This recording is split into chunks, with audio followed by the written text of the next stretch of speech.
Hi, I'm Physio Phebe, and while hand physio is a real specialty on its own, I'm going to do my best to explain skier's thumb and how to manage and prevent it.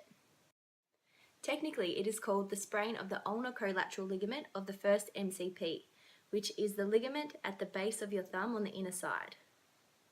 It is often referred to as skier's thumb because a typical cause can be from an abduction or hyperextension of the joint, which may happen if you fall when holding a ski pole.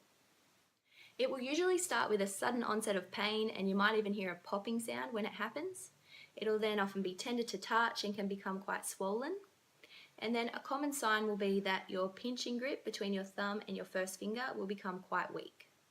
You should usually have an x-ray first to rule out any fractures, and then a physio can perform some tests to assess the stability of the ligament.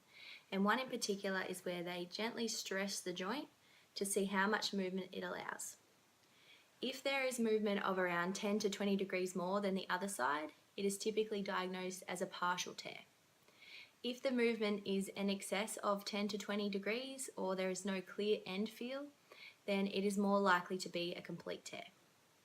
A partial tear should be treated in a splint with the first MCP joint in slight flexion so that the ligaments heal in the best position, and this is usually worn for 6 weeks. And then under the guidance of a physio, and on return to activities, they usually recommend further protective splinting and sometimes for up to 12 months.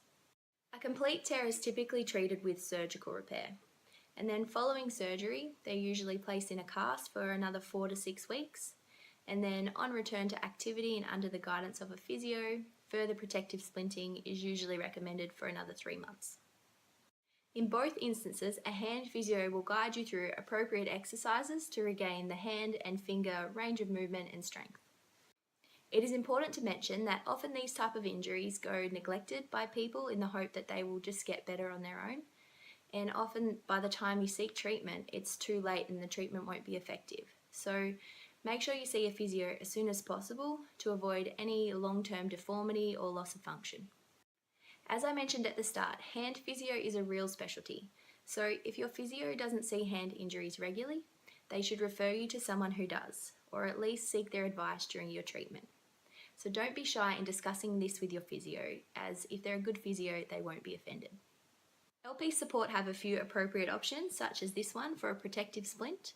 So I'll put a link below the video with my product selection guide that gives you my recommendations for skier's thumb. Prevention-wise, when skiing, if you come in underneath the leash and then grip the handle over the top, if you fall, the pole will then just drop away. Whereas if you come in from the top and then hold the pole like this, if you fall, you will then tend to land in this position that causes skier's thumb. Remember to sign up to my mailing list or follow me, Physio Phebe, on Facebook or Instagram for more regular free physio tips.